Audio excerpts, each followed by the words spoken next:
कन्नड तालुक्यातील पक्षाचे पदाधिकारीच संभ्रमात. कोणता झेंडा घेऊ हाती यावर सखोल विश्लेषण करताना विश्लेषक सकाळ समूहाचे तालुका प्रतिनिधी तसेच गेल्या 30 वर्षांपासून राजनैतिक धोरण तसेच बातमी संकलन करणारे तालुक्यातील गणेश तसा अभ्यास असलेले राजनैतिक विश्लेषक राजाराम सुरडकर यांच्याशी NTV न्यूज मराठीनं केलेला हा संवाद. नमस्कार, मी रवींद्र खरात आपल्या सगळ्यांचं सहर्ष स्वागत करतो माझ्या या विशेष कार्यक्रमामध्ये, ज्याचं नाव आहे आवाज विधानसभेचा कौल मतदारांचा. विशेष म्हणजे विधानसभेची जी निवडणूक आहे तालुक्यातल्या निवडणुकी संदर्भामध्ये काही विश्लेषक आपल्या समवेत आहे, जे की सकाळचे तालुका प्रतिनिधी पण आहे आणि राजनैतिक संदर्भातला सखोल असं नॉलेज असलेले व्यक्तिमत्व आज आपल्या समवेत आहे. आपण त्यांच्याशी विचारणा करणार आहोत. सर नमस्कार. नमस्कार. NTV न्यूज मध्ये तुमचं सहर्ष स्वागत करतो. सर, काय सांगाल तालुक्याचं जे आता राजनैतिक जी स्थिती चालू आहे त्याबद्दल काय सांगाल तुम्ही? मी गेल्या 30 वर्षापासून कन्नड तालुक्यामध्ये बातमीदारी करत आहे. पहिल्यांदा अशी परिस्थिती उद्भवलेली आहे की मतदार संभ्रमात आहे. कारण मतदारांना सक्षम असा पर्याय कोणत्याही उमेदवाराकडून दिसत नाही. असं मतदारांसोबत मी बोलताना मला जाणवत आहे की महाविकास आघाडीकडून उदयसिंग राजपूत यांना उमेदवारी मिळाली. महायुतीकडून अनपेक्षितपणे शेवटच्या क्षणी अपक्ष उमेदवारी करत असलेल्या ज्या उमेदवारीची मागणी करत होत्या किंवा काम करत होत्या अशा संजनाताई जाधव यांना उमेदवारी मिळाली. आणि अपक्ष म्हणून 2 उमेदवार रिंगणात आहेत. एक माजी आमदार हर्षवर्धन जाधव आणि एक नवीन उद्योजक सामाजिक कार्यकर्ते मनीषभाऊ पवार. मी जेव्हा आता मतदारांशी संपर्क साधतो आहे किंवा कार्यकर्त्यांशी बोलतो आहे तर त्या सगळ्यातून मला असं प्रतीत होतं आहे की ते सध्या संभ्रमात आहे. म्हणजे मतदार हा संभ्रमात आहे का? मतदार संभ्रमात आहे. कारण समजा महाविकास आघाडीच्या वतीने शिवसेना बाळासाहेब ठाकरे गटाकडून उदयसिंग राजपूत हे जरी उमेदवार आहेत, परंतु त्यांच्यासोबत त्यांचे पक्ष कार्यकर्ते दिसत नाही आहेत. बरोबर. आणि तीच परिस्थिती संजनाताई जाधव यांच्याकडे दिसते आहे की त्यांच्यासोबत पक्षाची शिवसेनेची उमेदवारी आहे, पक्ष कार्यकर्ते त्यांच्यासोबत नाही. हे सगळं गमतीदार चित्र सध्या अनुभवायला येत आहे. आणि संजनाताईंना उमेदवारी शिवसेनेकडून मिळाली, एकनाथ शिंदे गटाकडून, परंतु प्रचारामध्ये शिवसेनेचे कार्यकर्ते दिसत नाही, भाजपचे काही कार्यकर्ते दिसत आहेत. उदयसिंग राजपूतकडे शिवसेनेचे कार्यकर्ते दिसत नाही, त्यांचं स्वतःचा मित्रमंडळ काम करत आहे. आता हा जो नाराजांचा गट आहे, हा नाराजांचा गट नेमकी निवडणुकीमध्ये नेमकी काय भूमिका अदा करेल हे सांगणं सध्या तरी म्हणजे कळत नाही आहे. त्याच्यामुळे अनपेक्षित निकाल लागण्याची शक्यता आहे. तरी एकंदरीत आपलं विश्लेषण जे आहे ते कशा पद्धतीनं असेल? तालुक्यामध्ये स्थिती चौफेर लढतीची आहे सध्या तरी चौरंगी लढत आहे.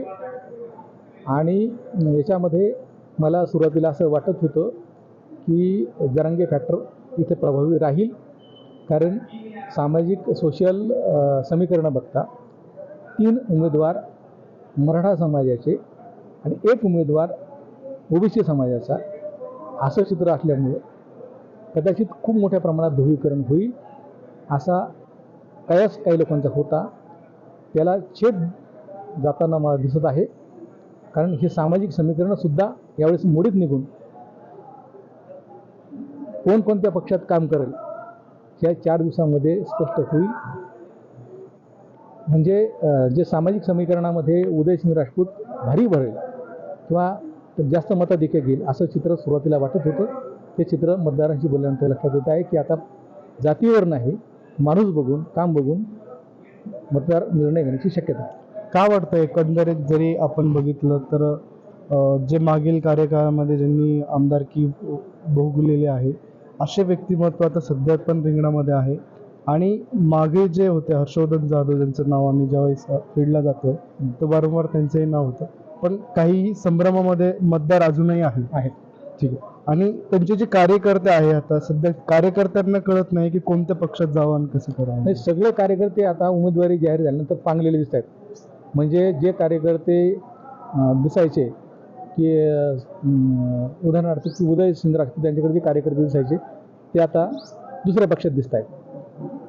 म्हणजे सगळे कोणत्या कार्यक्रम जसं पक्षाचं पॅटर्न महाराष्ट्रात झालं की विधिनिषेध काहीच नाही, तशा पद्धतीनं ते कार्यकर्त्यांपर्यंत झिरपलेलं आहे.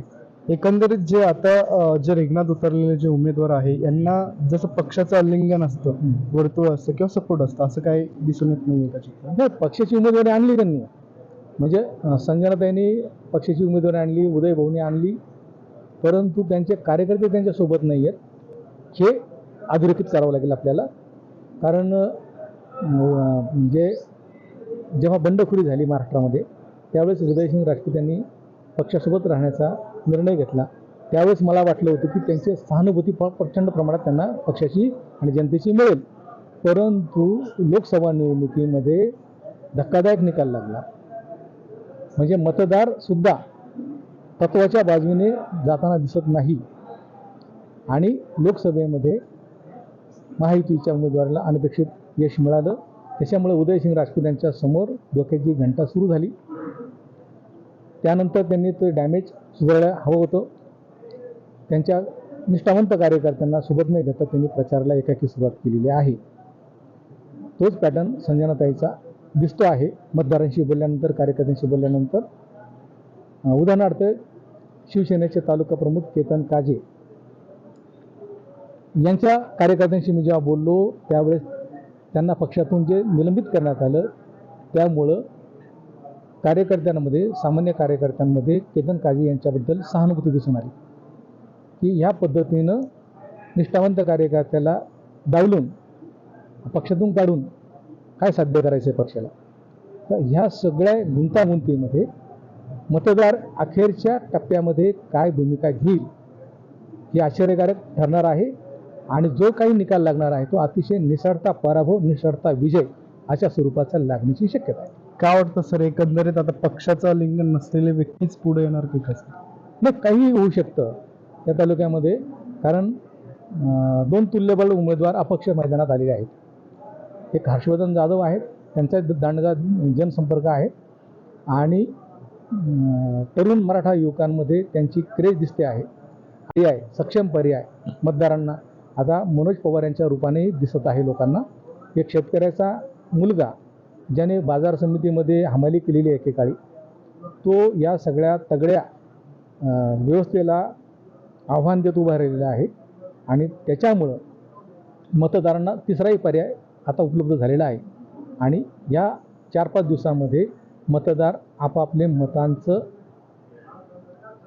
ठामपणा दाखवतील. सर, एकंदरीत बघितलं गेलं तर मागील कार्यकाळामध्ये जातीयतेवरती जास्तीत जास्त आपल्या तालुक्यामध्ये म्हणजे उमेदवार बघितला जातो, म्हणजे मराठा लॉबीमधलंच उमेदवार पुढे येत असतात. आतापर्यंत मी जे बघितलं 15 वर्षामध्ये कन्नड तालुक्यामध्ये ओबीसी आणि मराठा असं ध्रुवीकरण झालं होतं आणि त्या ध्रुवीकरणामध्ये उदयसिंग राजपूत यांना 20,000चं मताधिक्य मागच्या 5 वर्षातल्या मिळालं होतं. यावेळेसची निवडणूक मला तशी दिसत नाही आहे. कारण कसं असतं तर उदयसिंग राजपूत यांना त्यांच्याच होम पिचमध्ये लोकांनी सभेला मज्जाव केला नसता. आता मतदार जातीच्या आधारावर नव्हे तर व्यक्ती म्हणून, माणूस बघून, उमेदवार बघून मतदान करण्याच्या मानसिकतेत दिसत आहे. एकंदरीत जर बघितलं आपण की तालुक्यामध्ये जास्तीत जास्त महिला वर्गांचं मतदान आहे, तर काय वाटतं यांच्यावरनं? महिला उमेदवार पण आहे? नाही, महिला उमेदवार आहेत. महिला उमेदवार एक आता पहिल्यांदा कन्नड तालुक्यामध्ये महिला उमेदवार विधानसभेमध्ये उतरलेले आहेत. त्याचा काय म्हणजे महिलांचं भूमिका काय राहील, महिलांची काय भूमिका राहील या संदर्भात आता काळच ठरवेल. कारण एकंदरीत जर बघितलं आपण तर महिलांचं मतदान हे जास्त ना, तरी नाही 50-50% साधारणतः गृहीत धरलं जातं आपलं मतदान. तसं मतदान आहे, परंतु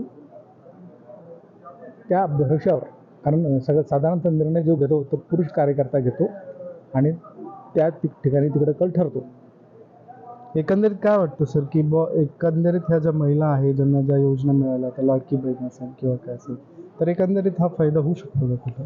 नाही, त्याचं तर आता तसा फायदा घेण्याचा प्रयत्न सत्ताधारी वर्गाकडून सुरू आहे, परंतु तो प्रभाव टिकेल का निवडणुकीपर्यंत ते महत्त्वाचं ते महत्त्वाचं ठरेल. हे होते सकाळचे प्रतिनिधी व घनिष्ठ असे असले राजकीय विश्लेषक की ज्यांनी आपल्याला पूर्ण तालुक्याचं पूर्ण राजकारण कसं आहे या संदर्भातली माहिती दिली. मी रवींद्र खरात, NTV न्यूज मराठी, कन्नड.